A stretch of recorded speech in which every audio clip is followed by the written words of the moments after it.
Okay? May iba ang pananaw mo. Bakit? They thought that they can get away with it. 'Di ba?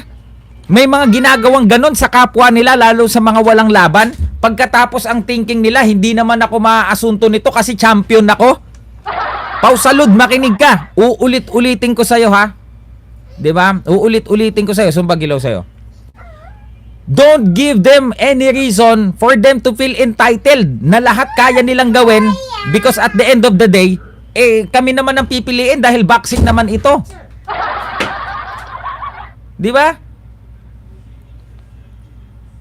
Pambira. Kung ano-anong ginawa kay, yung akin nga magaan pa eh. 'Di ba? Tingnan mo yung ginawa kay Sir Sayon. Uulitin ko uli sa inyo. Pakatangan ka na nanguha ka ng 80k, nanguha ka ng 600k, nanguha ka ng 500k. Pagkatapos sasabihin, move on na. Boxer naman eh. Pilipino naman ang lalaban eh. Para naman sa Pilipinas. That is hypocrisy at its finest. 'Di ba? Tigil-tigilan nyo kami sa kakagamit ng ng boxing, ha? Because you are just giving him reason, all the reasons in the world to be entitled na I can do anything even though it is illegal because I can get away with it because I'm a boxer. Ganun ba, Pausalod? Tigil-tigilan mo yun. Real talk. 'Di ba? Ano na din ako, nasusuya na din ako sa mga sa mga, 'di ba, yung mga cover ups, mga sugar coating. Sana sa panahon ngayon magkaisa tayo kasi boxing naman to. I'm for boxing. Sa Pilipino naman Pilipino. Paano ka? Let's say, sabihin na natin na, gagamitin kong example yung acts of lasciviousness, that is a criminal case. Sige, sabihin na natin hindi acts of lasciviousness. Punta tayo ng ibang criminal case. Let's say murder. Murder, halimbawa, parehas criminal case. Magkaiba lang. Acts of lasciviousness, murder, but they are both criminal case. Let's say ang isang let's say for example lang isang atleta nag-commit ng murder. Sasabihin ba hindi, kalimutan na natin yang namatay, murder yan eh. Kalimutan na natin yan, boxer naman eh. Kalimutan na natin yan, para naman sa bayan, lalaban naman eh. Move on. 'Di ba?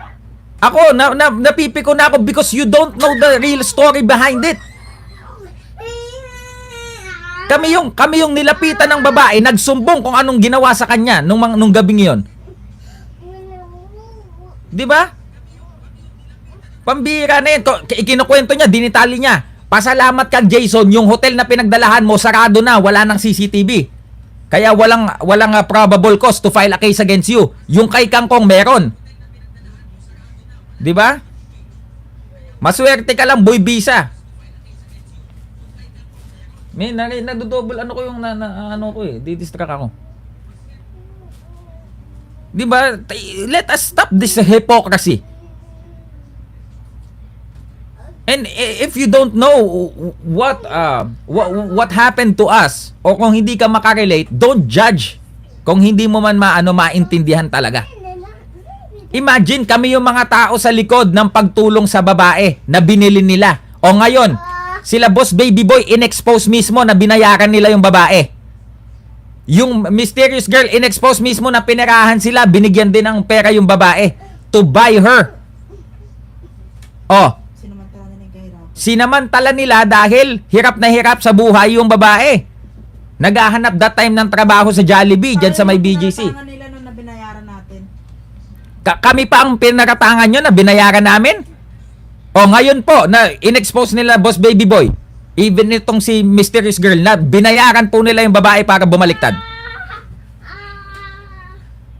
Ano ngayon?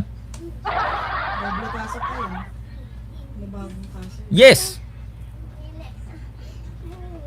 Diba? Tapos sasabihin mong, ay, ano naman eh. Diba? Don't be like that, Pausalud. Mawawalan ng respeto ang mga lihiti mo sa'yo.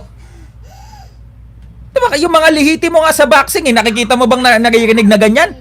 Hindi. Bakit? Alam nilang istorya. Kahit sino dyan.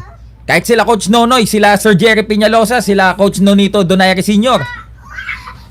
Sila nga very careful sila, at pag hindi nila alam, hindi sila or kahit may alaman sila, hindi na sila dahil nasa na yan, illegal na yan.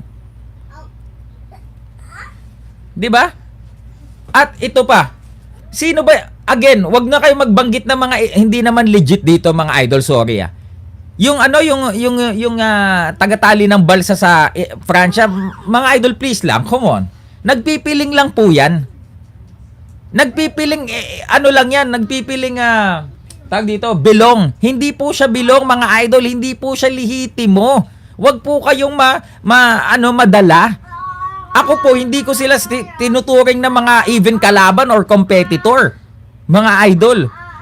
Hindi naman po legit yan eh. O, ito. Shoutout kay Brother Zent Epson. Boss Baby Boy, hello po. Ganito, mga idol. Ito pong si Papi Angel, yung taga UK.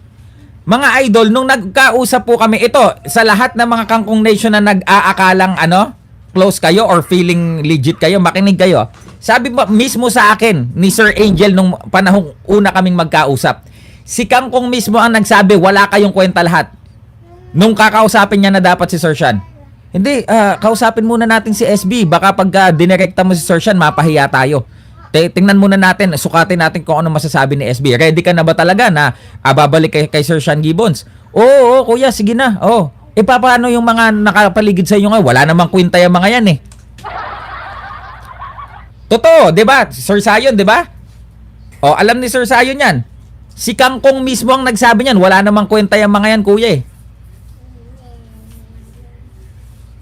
'Di ba? Yung gulok-gulok nyo tsaka sip-sip buto. Sinabihan kayo mismo ni Kangkong na wala namang kayong kwenta. So ano pang pinagpipiling-piling nyo diyan? 'Di ba? Piling nyo mga legit kayo, sige nga. Anong parte nyo sa boxing team? Anong expertise ninyo? Mag-YouTube at makipag-away? Excuse me. Zent Epson lang malakas. Oh, yan. Palakpakan natin. Batang Tiyanak, shoutout sa'yo. Di ba ako mga idol, I find it odd na uy, SB, sabi ni Ella, sinong Ella? Magbanggit kayo pag mga lihitimo talaga. Iba po yung lihitimo sa nagpipiling bilong lang. 'Di ba? Kahit po anong salita niyan, mga idol, hindi naman siya kasali dito. 'Di ba? Yang tagatali ng balsa. Sino pa yung kalapate, wala na yang mga yan ang sinabihan ni Kangkong nung magkausap